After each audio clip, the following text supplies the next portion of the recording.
अस्सलाम वालेकुम। उम्मीद है आप सब खैरियत से होंगे। दोस्तों, कम्युनिकेशन सीरीज़ की दूसरी वीडियो के साथ हाजिर हूँ, जिसमें मैं आपसे शेयर करूँगी one of the two most widely accepted models of communication. Albert Mehrabian is a big name in psychology. उन्होंने वर्बल और नॉन वर्बल कम्युनिकेशन को स्टडी किया और उसके बाद एक मॉडल पेश किया। That model suggest that our communication is much more than just words. According to this model, हमारी communication को 3 parts में divide किया जा सकता है: words, our tone of voice, volume, pitch and body language. अब ये 3 चीज़ें हमारी कम्युनिकेशन में कितना वेटेज रखती हैं? According to Mehrabian model of communication, the heaviest weightage is of body language. Body language की जो वेटेज है हमारी कम्युनिकेशन में, दैट इज़ 55%।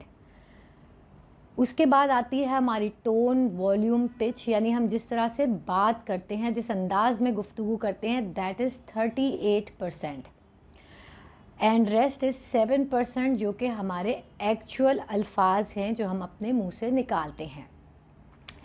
सरप्राइजिंगली इंटरेस्टिंग, मेरे लिए भी बहुत इंटरेस्टिंग था जब मुझे ये पता चला था। अब देखें, इसको समझते हैं कि ऐसा कैसे हो सकता है। एक एग्ज़ाम्पल है कि अगर आप मुझसे मेरे रूबरू खड़ी हैं और आप मुझे एक ऐसी इन्फॉर्मेशन देती हैं जो कि मेरे लिए सरप्राइजिंग है, तो मैं आपसे कहूँगी कि क्या बात कर रही हैं। आप कहेंगी बिल्कुल सही बात कर रही हूँ। तो फिर मैं आपको कहूँगी कि आई डोंट बिलीव यू। आप कहेंगी नहीं भाई, मेरी सोर्स ऑफ इन्फॉर्मेशन बड़ी पक्की है, ये बात ऐसे ही हुई है, बात ख़त्म हो जाएगी, नो ऑफेंस। लेकिन अगर आप मुझे यही इन्फॉर्मेशन ईमेल में दें और मैं आपको लिखूं कि I don't believe you, now how would you feel about it? Offended? गुस्सा आएगा आपको। क्यों गुस्सा आएगा? अल्फाज तो एग्जैक्टली वही हैं, आई डोंट बिलीव यू। आपको गुस्सा इसलिए आएगा कि जब आप ईमेल मेरी पढ़ेंगी तो उस वक्त आप ना मेरी बॉडी लैंग्वेज देख रही होंगी, ना आपको मेरी टोन समझ में आ रही होगी। आप सिर्फ मेरे वर्ड से, जो कि एक्चुअली 7% ऑफ कम्युनिकेशन है, उससे आप मेरे मतलब को जज करने की कोशिश कर रही होंगी, जो कि एक रॉन्ग इम्प्रेशन जाएगा। आपको ऐसा लगेगा कि मैं आपको झूठा साबित करने की कोशिश कर रही हूँ। इसी वजह से कहते हैं कि जब रिटन कम्युनिकेशन आप करें तो आपको बहुत सोच समझ के अल्फाज का इंतखाब करना होता है। अगर आपको कोई मजाक भी करना है तो आप उसमें स्माइली फेस बनाएंगे या आप उसको लिखेंगे कि ऑन अ लाइटर नोट। तो अब हम इस मॉडल को समझते हैं अकॉर्डिंग टू द वेटेज। देखिए, 55% जो है वो हमारी बॉडी लैंग्वेज है। तो उसके लिए हमें कौन सी टिप्स को फॉलो करना चाहिए जिससे हमारी बॉडी लैंग्वेज बहुत पॉजिटिव हो और जो कि हमें कम्युनिकेशन में हेल्प करे। टिप नंबर 1, आप जिससे भी बात कर रहे हो उसकी आंखों में आंखें डालकर बात करें। Make sure you have eye contact with him और हर। याद रखें, आंखों में आंखें डालकर बात करना अखलाक से गिरी हुई हरकत नहीं है। अगर आप किसी से कम्युनिकेशन नहीं कर रहे हैं और उस वक्त आप ऐसा करें तो ये गैर अखलाकी हरकत है। While communicating with someone, it is absolutely justified and necessary. Tip number 2, जिससे भी आप बात कर रहे हैं कोशिश करें कि आप उसके लेवल पर आकर बात करें। अगर वो बैठा हुआ है तो आप भी बैठकर बात करें, अगर वो खड़ा हुआ है तो आप भी खड़े होकर बात करें। ऐसा करने से क्या होता है कि सामने वाले के दिमाग को ये मैसेज जाता है कि आप मेंटली भी उसके लेवल पर हैं और उसका दिमाग आपकी गुफ्तगू के लिए ज़्यादा रिसेप्टिव होता है। Tip number 3 is for you. अगर आप प्रेजेंटेशन दे रहे हैं और आपको खड़ा होना है और बाकी सब लोग बैठे हुए हैं, आपके पास कोई चॉइस नहीं है, इस सूरत में you need to maintain a decent distance from people who are sitting and listening to you. बात करने के दौरान make sure you never lean on table, क्योंकि जब आप ऐसा करते हैं, आप खड़े हैं और बाकी लोग बैठे हैं और आप टेबल पे लीन करते हैं, तो बैठे हुए लोगों को ये मैसेज जाता है कि आप उन पर अपना पॉइंट ऑफ व्यू मुसल्लत करने की कोशिश कर रहे हैं, जिसकी वजह से वो आपके मैसेज के लिए रिसेप्टिव नहीं होते। टिप नंबर 4, जब भी किसी से बात करें हमेशा अपने पोस्चर को स्ट्रेट रखें। जैसे कि मैं इस वक्त स्ट्रेट बैठी हूँ और मेरे हाथ मेरी गोद में हैं। अगर मैं खड़ी होंगी तो मेरे हाथ ऐसे नीचे होंगे या मेरे पेट के लेवल पर होंगे। ऐसा क्यों करना चाहिए कि अगर आप गुफ्तगू के दौरान आपके शोल्डर्स बहुत ज़्यादा उठे हुए हैं, आपकी गर्दन उठी हुई है, तो सामने वाले को ये मैसेज जाता है कि आप ख़ुद को उससे बरतर महसूस करते हैं। अगेन वो आपकी बात के लिए रिसेप्टिव नहीं होगा। अगर आपके कंधे बहुत ज़्यादा झुके हुए हैं, आप बहुत ज़्यादा आजिज़ लैंग्वेज से खड़े हुए हैं, तो सामने वाले को ये मैसेज आएगा कि वो गुफ्तगू में आप पर हावी हो सकता है और वो आपको दबा सकता है। याद रखें, एडल्ट टू एडल्ट कम्युनिकेशन का पहला उसूल है कि लेवल पर आकर बात करनी है। तो मेक श्योर कि आपका पोस्चर बिल्कुल स्ट्रेट हो। टिप नंबर 5, अगर आप लिसनिंग एंड पर हैं, again make sure you have an eye contact with that person. अपने चेहरे के नीचे हाथ रखें, थोड़ा सा लीन इन करें उस शख्स की तरफ जो आपसे बात कर रहा है। उसके बात करने के दौरान मोबाइल फ़ोन चेक करना, हाथों से खेलना, पैर हिलाना, याद रखें ये इस चीज़ की अलामत है कि आप उस शख्स की बात में इंटरेस्टेड नहीं हैं।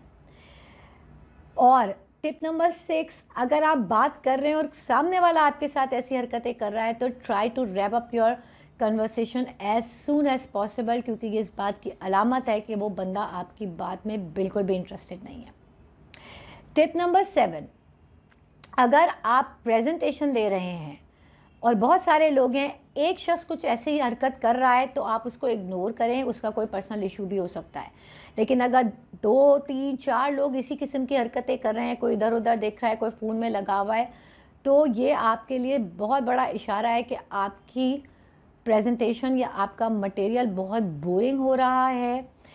अगेन अपनी चीज़ को मुख्तसर करें, कोई मिज़ाह डालने की कोशिश करें या कोई सवाल ऑडियंस की तरफ थ्रो करें ताकि अचानक से वो आपकी कन्वर्सेशन में वापस आना शुरू कर दें।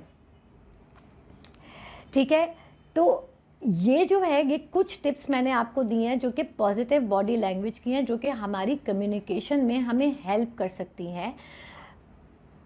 याद रखें कि बॉडी लैंग्वेज जो है ये बहुत ही वास्ट सब्जेक्ट है, इसके लिए एक वीडियो बनाना काफ़ी नहीं है। अगर आप इंटरेस्टेड हैं तो मुझे कमेंट सेक्शन में ज़रूर बताएं, मैं इस पर 2-3 वीडियोस और बनाऊंगी, specially body languages at work places, जो कि आपको आपके काम में बहुत ज़्यादा हेल्प करेगा। 55% बॉडी लैंग्वेज है जिस पे हमने कुछ टिप्स शेयर किए हैं। Then comes 38% of the body of the communication which is our tone of voice. हम किस तरह बात करते हैं, कितनी आवाज़ में बात करते हैं, क्या लहजा होता है। देखिए, जब हम न्यूरो लिंग्विस्टिक प्रोग्रामिंग पढ़ रहे थे तो हमने एक बड़ा इंटरेस्टिंग फैक्ट पढ़ा। ये बात तो हमें सबको पता है ना कि हमारा दिमाग भी एक मसल है। जिस तरह हमारी बॉडी के मसल्स में एक ख़ास हद तक ताकत होती है, इसी तरह ब्रेन की जो ताकत है सोचने समझने की, वो एक हैवी पोर्शन के साथ लिंक है हम अपने आने वाली आवाज़ों के साथ। अगर दिमाग तक पहुंचने वाली आवाज़ का लेवल एक ख़ास हद से ऊंचा हो जाता है तो हमारा दिमाग सुन्न हो जाता है और सोचने समझने की सलाहियत को ख़त्म कर देता है for some period of time. यही वजह है कि जब हम अपने बच्चों पर चिल्लाते हैं तो हमारा बच्चा या तो फ्रीज़ हो जाता है या वही काम करता रहता है जिससे हम मना कर रहे होते हैं, और फिर हम फ्रस्ट्रेट होकर ये कहते हैं कि मैं इसको मना करी हूँ इतनी देर से और ये यही काम करी है। ये बहुत बदतमीज़ होती जा रही है। याद रखें, वो बदतमीज़ ही नहीं है, उसका दिमाग सुन हो गया है क्योंकि उसके दिमाग ने काम करना छोड़ दिया है। तो सिमिलरली जब हम बड़ों से भी बहुत तेज़ आवाज़ में बात करते हैं तो यही रिएक्शन होता है दिमाग का, और यही वजह है कि जब हम चीखते हैं, चिल्लाते हैं, हमारी टोन बहुत ही अनकाइंड होती है तो उसका असर हमेशा उल्टा होता है। क्योंकि हम सब इंसान हैं, ज़रूर कितना भी हमें पता हो, हम ज़रूर कभी ना कभी ऑफ ट्रैक होते हैं, चीखते हैं, चिल्लाते हैं, और उसका नतीजा आप सबको पता है कि कभी भी अच्छा नहीं निकलता। उसकी ये वजह है। तो याद रखें, अपनी टोन को हमेशा पॉजिटिव रखें, फर्म येट हम्बल, क्योंकि ये 38% जो है इसका वेटेज है हमारी कम्युनिकेशन में। जितनी बेहतर टोन होगी उतनी ज़्यादा रिसेप्टिव होगा अगला बंदा आपकी बात सुनने के लिए। Then comes last but not the least words, that is 7% of our communication. गुफ्तगू करते हुए हमेशा सादे और साफ़ सुथरे अल्फाज का इस्तेमाल करें।